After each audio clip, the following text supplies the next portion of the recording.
SpongeBob tiba-tiba menjadi miliarder, tetapi dia tidak tahu bagaimana cara menghabiskan uangnya. Dia pergi membeli es krim dan melemparkan segepok uang ke truk es krim. Patrick hendak membeli es krimnya, tetapi SpongeBob berbalik dan memberikan uang itu ke pelanggan lain. Semua orang kemudian mengikuti SpongeBob yang kaya raya, membuat Patrick merasa diabaikan. Semua ini terjadi karena sehari sebelumnya, SpongeBob tidak sengaja menemukan mutiara yang dimuntahkan oleh kerang. Patrick mengatakan itu adalah bola voli, dan SpongeBob yang naif mempercayainya. Keduanya kemudian pergi ke lapangan voli untuk bermain. Adegan ini disaksikan oleh pemilik toko gadai yang ingin menukar sejumlah besar uang untuk mutiara di tangan SpongeBob. Ketika Patrick menemui SpongeBob keesokan harinya, rumah nanasnya telah berubah menjadi istana dan seorang pelayan telah ditambahkan di depan pintu masuk. Tapi ketika Patrick berbalik, dia memikirkan sebuah rencana. Dia kemudian memberitahu pelayan kalau tali sepatunya itu lepas. Pelayan itu melihat ke bawah dan memang benar. Patrick kemudian menyelinap masuk. Bagian dalam istana berkilauan dengan emas, udara yang pekat dengan bau uang. Dua ikan asin yang sebelumnya mengejek SpongeBob naif mengatakan mereka tidak akan berada di posisi mereka sekarang. Tanpa dia, lantai dipenuhi dengan uang kertas. Patrick terus memanggil SpongeBob, namun si ikan menyuruhnya diam atau mereka akan menjualnya. Tepat saat itu, SpongeBob muncul dengan tuxedo. Semua orang mengelilinginya.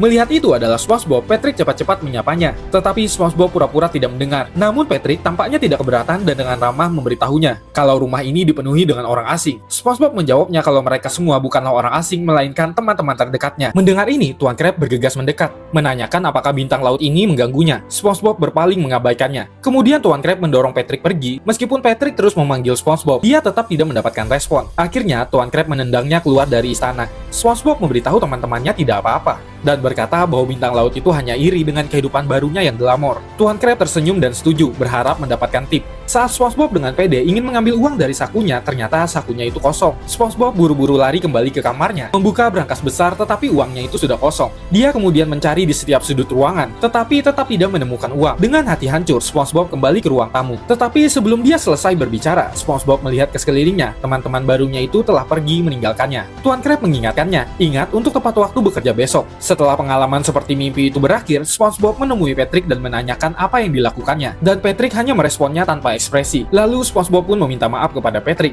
karena pada saat memiliki banyak uang membuatnya lupa dengan sahabat sejatinya ini dan dia tidak akan pernah menginginkan uang lagi. Mendengar pengakuan SpongeBob, Patrick pun memaafkannya.